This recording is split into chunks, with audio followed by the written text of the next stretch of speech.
Hello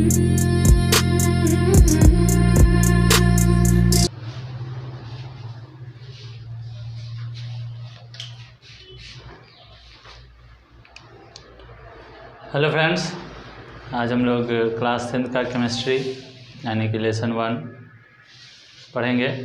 chapter का नाम है रासायनिक अभिक्रिया एवं रासायनिक समीकरण।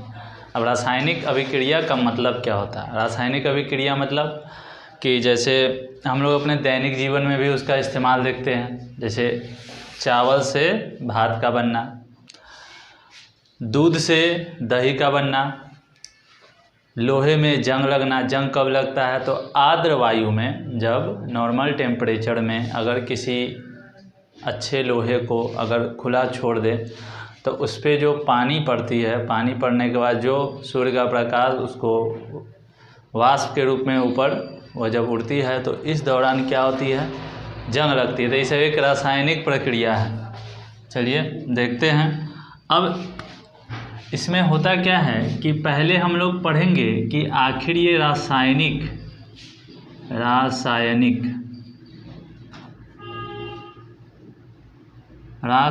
अभिक्रिया होता क्या है।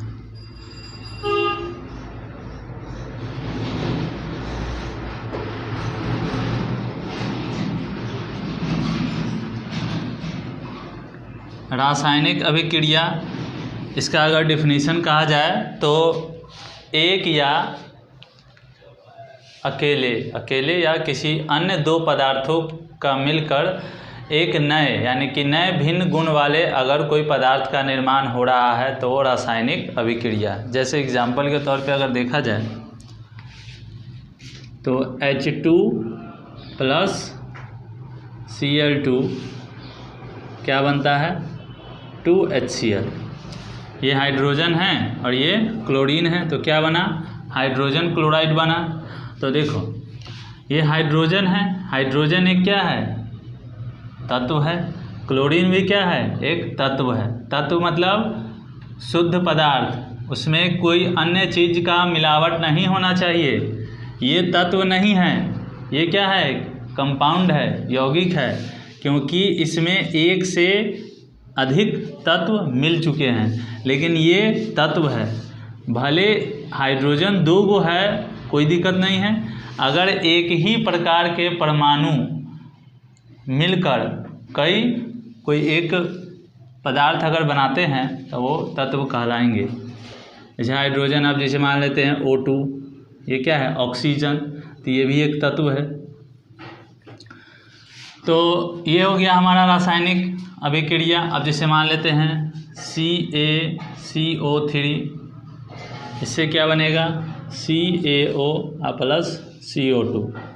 ये हो गया हमारा कैल्शियम कार्बोनेट, ये हो गया कैल्शियम ऑक्साइड, और ये है हमारा कार्बन डाइऑक्साइड। ये है, इसको अगर नाम पढ़ा जाए तो क्या पढ़ेंगे?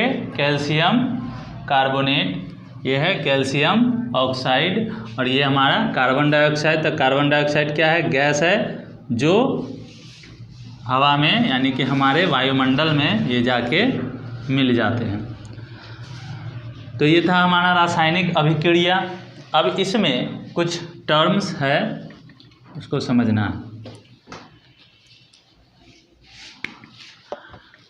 जैसे ये तीर के साइन, ये तीर का साइन इस डायरेक्शन में है, इस डायरेक्शन में इधर। तीर के अपने हाथ के अनुसार देखना है। ये हमारा लेफ्ट हैंड है, तो लेफ्ट हैंड है, तो तीर के इस वाले साइड को हम लोग बोलते हैं अभिकारक।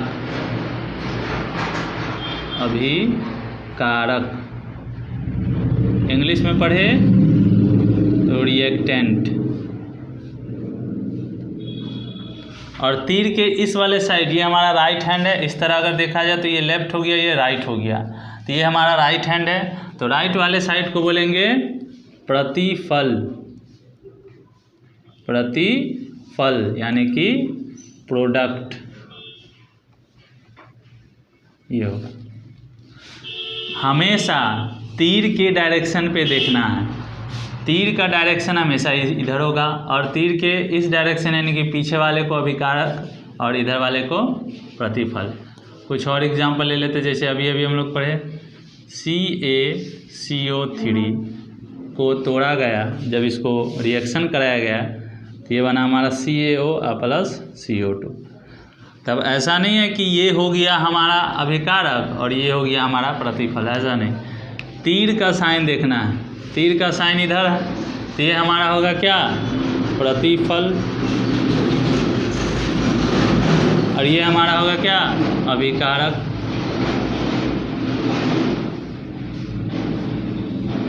कभी कभी एग्जाम में ऑब्जेक्टिव में ये भी पूछा जा सकता है कि इस तरह कोई भी समीकरण दे दिया जाएगा रासायनिक अभिक्रिया और उसमें कहा जाएगा कि कौन अभिकारक है और कौन प्रतिफल है, तो इस तरह से हम लोग उसको बता सकते हैं।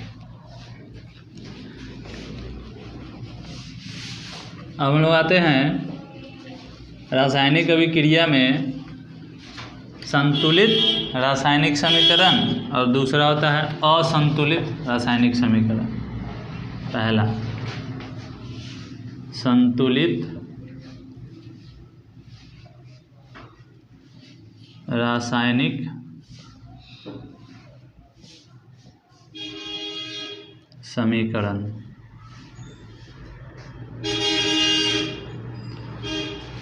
संतुलित मतलब बैलेंस्ड, बैलेंस्ड केमिकल इक्वेशन। क्या पढ़ेंगे, बैलेंस्ड केमिकल इक्वेशन। संतुलित, अब ये वर्ड से ही आप लोग को पता चल रहा होगा कि संतुलित, संतुलित का मतलब दोनों तरफ बराबर होना चाहिए। जैसे हम लोग बचपन में वो जो क्या बोलते हैं उसको, किलो बटखारा वाला जो तराजू होता था, तो अगर इधर 1.5 किलो का बटखारा लगा हुआ है तो इधर भी 1.5 किलो का जब सामान होता था तो हम लोग कहते थे कि हाँ अब हो गया। हाँ, ज़्यादा देता था तो लिए लेते थे, कोई दिक्कत नहीं है। ज़्यादा सामान लेना अच्छा बात है कि बुरा बात है, ठग लेंगे उसको। कम दे रहा है तो हम लोग भिड़ जाते हैं कि भाई कम है। तो इसीलिए पहले जब तक, या फिर आप साइकिल भी चलाइए, साइकिल में अगर एक तरफ 5 आगे हैंडल जो होता है, आगे इधर अगर 5 किलो अगर वज़न है तो हैंडल आपको लेफ़्ट साइड में भागेगा, दोनों तरफ 5 किलो का वज़न रख दीजिए तो हमारा जो साइकिल एकदम सीधा डायरेक्शन में भागेगा, इधर उधर नहीं जाएगा। तो उसी को हम लोग बोलते हैं संतुलित, यानी कि बैलेंस्ड। लेकिन अब जो हम लोग मापने वाला जो होता है, जो सामान मापने वाला जो तराजू होता है, वो तो अब इलेक्ट्रॉनिक हो गया है। तब उसमें हम लोग देखते हैं कि अगर 1 किलो लेना है तो उस पर 1000 लिखा हुआ होना चाहिए, 1.5 किलो लेना है तो 1500 ग्राम यानी कि 1500 लिखा होना चाहिए। तो इस तरह से हम लोग देखते थे पहले। तो इसमें हम लोग क्या पढ़ेंगे, जैसे मान लेते हैं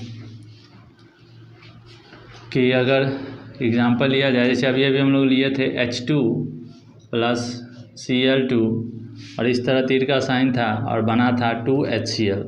तो इसका मतलब क्या हुआ, इसका मतलब ये हुआ कि हाइड्रोजन, इसमें हाइड्रोजन क्लोरीन, अगर हाइड्रोजन इधर देखें तो 2 है, क्लोरीन भी 2 है। इधर देख लेते हैं, ये 2 जो है ना हाइड्रोजन का भी होगा और क्लोरीन का होगा क्योंकि N2 में है, तो ये यहाँ भी 2, यहाँ भी 2। तो ये हमारा जो समीकरण था ये क्या था, संतुलित समीकरण था। कुछ और एग्जाम्पल्स ले लेते हैं।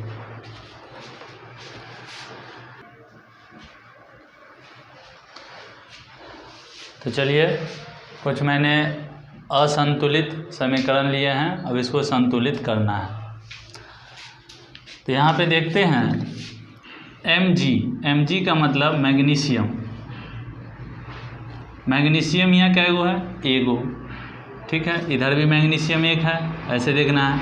हाइड्रोजन यहाँ 1 है, हाइड्रोजन यहाँ 2 है, हाइड्रोजन यहाँ 2 है और यहाँ हाइड्रोजन 1 है, तो इसको हम लोग 2 कर देते हैं। 2 करने के लिए यहाँ पे 2 लगाएंगे, यहाँ 2 नहीं लगाना है, यहाँ पे 2 नहीं लगाना है, यहाँ पे भी कुछ नहीं, जो लगेगा अपने से तो वो गुणांक में लगना चाहिए। तो का मिला लेते हैं, 2 हाइड्रोजन इधर भी, 2 हाइड्रोजन इधर भी, 2 क्लोरीन इधर भी और 2 क्लोरीन यहाँ भी पहले से 2 है।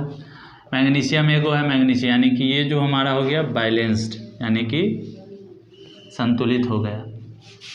अब यहाँ इसमें आ जाते हैं बी नंबर में। एल्युमिनियम यहाँ क्या गो है, 1 है, यहाँ भी एल्युमिनियम 1 है। यहाँ क्लोरीन 3 है और यहाँ क्लोरीन कितना है, 2 है, तो अगर यहाँ क्लोरीन 2 है तो क्या इसको मिटा के तो हम 3 नहीं कर सकते हैं? नहीं करेंगे। या इसको भी मिटा कर हम 2 नहीं कर सकते हैं। तो ऐसा दोनों का नंबर लेना है गुणांक का कि सेम आ जाए। 3 में कितना से गुना करेंगे तो 6 हो जाएगा, तो 2 से। क्लोरीन कितना हो गया? 3 दूना 6। यहाँ क्लोरीन कितना है? 2, तो इसको 6 करने के लिए कितना से गुना कर दे? 3 से गुना करेंगे, 3 दूना 6 है। अब हम लोग क्लोरीन को बैलेंस करने के चक्कर में एल्युमिनियम अनबैलेंस हो गया, देख लो।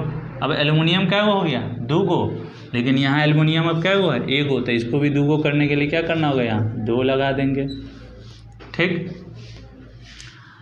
अब कैल्शियम भाई साहब भी नाराज़ हो गए, कैल्शियम भाई साहब भी अनबैलेंस हो गए। यहाँ कैल्शियम 3 गो है, यहाँ कैल्शियम 1 गो है, तो इसको 3 करने के लिए यहाँ क्या डाल दें? 3 डाल देते हैं, ठीक। अब एक बार फिर से सबको मिला लेते हैं, एक बार देखते हैं कि क्या पूरा बैलेंस हो चुका है या नहीं हो चुका है। इधर है एल्युमिनियम, क्लोरीन, कैल्शियम और अल्कोहल OH। एल्युमिनियम 2 गो है इधर, क्लोरीन 3 गो है, कैल्शियम 3 गो है और OH है 2 तिहाई, इससे गुना होता है तो 6। ये LHS के साइड था, अब आते हैं ये हो गया बायां पक्ष और ये दायां पक्ष की तरफ आते हैं। वही होगा एल्युमिनियम, क्लोरीन, कैल्शियम,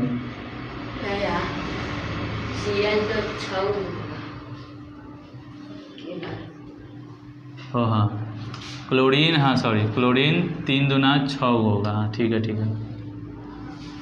क्लोरीन 3 दूना 6 होगा, ठीक है। अब यहाँ पे एल्युमिनियम 2 है, गुड, इसको ध्यान में है। क्लोरीन 2 सॉरी एल्युमिनियम 2 है और OH अल्कोहल 3 दूना 6। अब आते हैं क्लोरीन, तो क्लोरीन यहाँ पे 3 दूना 6 और कैल्शियम 3। क्या बैलेंस है? देख लो, यहाँ पे देख रहे हैं हम लोग, ये सब बैलेंस है, ये भी बैलेंस है, ये भी बैलेंस है, ये भी बैलेंस है, यानी कि इसको हम लोग क्या बोलेंगे? संतुलित रासायनिक समीकरण। अब इतना चीज़ तो हो गया, लेकिन संतुलित रासायनिक समीकरण का डेफिनेशन ही नहीं पता है। तो संतुलित रासायनिक समीकरण का एकदम आसान डेफिनेशन है कि वह समीकरण या वैसे समीकरण जिसमें दोनों तरफ तत्वों के परमाणुओं की संख्या समान हो, उसको हम लोग संतुलित समीकरण बोलेंगे। क्या बोलेंगे?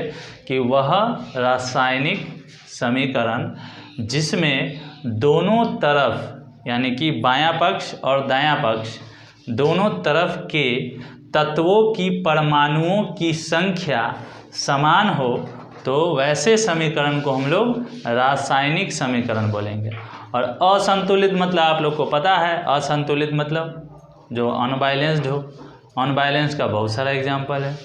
एक तरफ हैंडल में 5 किलो लाद दो, बस घिसियाते रहो, लेफ्ट हैंड जाएगा, राइट हैंड में तो राइट हैंड की तरफ जाएगा। असंतुलित रासायनिक समीकरण किसको बोलेंगे? तो वैसा समीकरण जिसमें दोनों तरफ के तत्वों की परमाणुओं की संख्या समान नहीं हो। जैसे अब हम यहाँ पे 2 लगाए नहीं किए, हटा देते 2, तो क्या होता है? अगर हम यहाँ 2 नहीं लगाते तो क्या होता? असंतुलित है। असंतुलित है कि नहीं? तो यहाँ पे 2 लगा के हम लोग क्या किए? इसको संतुलित कर दिए। तो संतुलित कर दिए तो ये हमारा हो गया संतुलित समीकरण।